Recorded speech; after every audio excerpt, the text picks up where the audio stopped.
पंजाब में बाढ़ चरम सीमा पर है।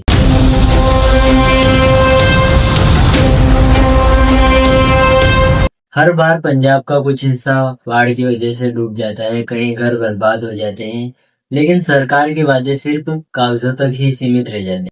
और ये सिर्फ पंजाब की कहानी नहीं है। देश के लगभग हर स्टेट, आसाम, केरला, उड़ीसा और लगभग हर स्टेट में ये समस्या हर साल देखने को मिलती है। लेकिन सवाल ये है कि देश में इतनी टेक्नोलॉजी और इतने रिसोर्सेज होने के बावजूद भी देश फ्लड की समस्या का समाधान क्यों नहीं कर पाता है। और पंजाब की जियोग्राफी देखो, यहाँ की बड़ी बड़ी नदियां जैसे सतलज, रावी और ब्यास, ये बारिश में अपना रूप बदल लेती है और कहीं तो किनारे तोड़ देती है, तो कहीं गांव और शहर पूरे के पूरे बह जाते हैं। और पंजाब में फ्लड का कारण सिर्फ एक बारिश ही नहीं है, उसका दूसरा कारण है चाइना और हिमाचल प्रदेश के डैम्स। जब चाइना और हिमाचल प्रदेश के डैम्स से बिना किसी परमिशन के, बिना बातचीत के और बिना प्लानिंग के पानी छोड़ा जाता है, तब वो सारा का सारा पानी पंजाब के निचले हिस्से में आता है, जिसकी वजह से हर साल पंजाब का निचला हिस्सा लगभग पूरी तरह से बर्बाद हो जाता है। तो हम कह सकते हैं कि यहाँ पर फ्लड का दूसरा कारण है चाइना और हिमाचल प्रदेश का बिना प्लानिंग किए डैम से पानी छोड़। और एक और वजह पंजाब का ओवर ड्रेनिंग सिस्टम, मतलब पंजाब की जमीन उपजाऊ है, लेकिन कहीं पर एक जगह पानी इकट्ठा हो जाता है तो वो सप्ताह तक खत्म होने का नाम ही नहीं लेता। इसका एक और अगर हम बड़ा कारण देखें तो वो है क्लाइमेट।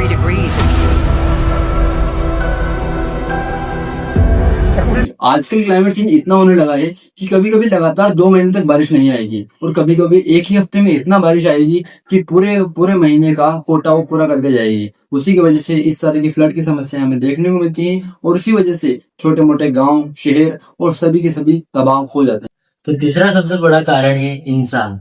वही इंसान जिसकी वजह से क्लाइमेट चेंज होती है, वही इंसान जो नदियों के किनारे घर बनाते हैं, वही इंसान जो पेड़ों को काटते हैं और वही इंसान जो पहाड़ों को तोड़कर सड़कें बनाते हैं। यानी हम कह सकते हैं कि इस बर्बादी का सबसे बड़ा कारण है इंसान।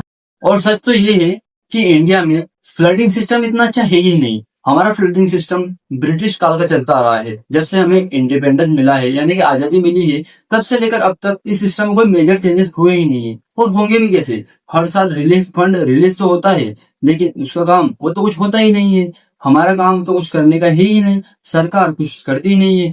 फंड रिलीज होता है लेकिन वो कहाँ जाता है किसी को पता ही नहीं है। इस सज्जन को क्या तकलीफ है भाई? हमारा सिस्टम पुराना था, पुराना है और पुराना ही रहेगा। हिपोक्रेसी की भी सीमा होती है। आगे भी जाकर इसमें कोई मेजर चेंज होने वाला नहीं है। अभी जो सिस्टम चल रहा है उसको लोग याद रखेंगे, कुछ दिनों बाद इसको सब भूल जाएंगे।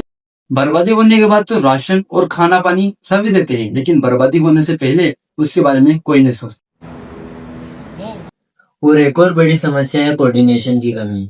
ये एक स्टेट लेवल समस्या भी है और एक सेंट्रल लेवल समस्या भी है, लेकिन दोनों एक दूसरे को ब्लेम करते हैं। तोहफा तोहफा तोहफा तोहफा। हमें ये पता लगाना होगा कि ये स्टेट की समस्या है या सेंट्रल की, और हमें इसके बारे में एक सख्त कदम उठाना होगा। अब बात करते हैं इसके सॉल्यूशन के बारे में। इसके क्या क्या सॉल्यूशन हो सकते हैं।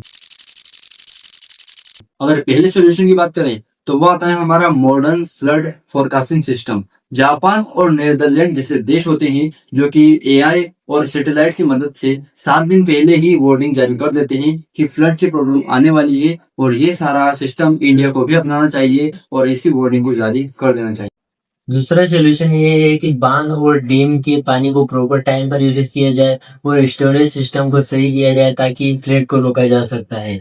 और अभी का जो सिस्टम है वो इमरजेंसी वाटर रिलीज करता है, जिसके कारण निचले क्षेत्रों में बाढ़ आने की संभावनाएं बढ़ जाती है। इसका तीसरा सोल्यूशन है अर्बन प्लानिंग, यानी कि वो एरिया जहाँ पर बाढ़ आने की समस्या होती है, ये अक्सर बाढ़ आती रहती है, वहां पर हमें कंस्ट्रक्शन को बिल्कुल बंद करना होगा।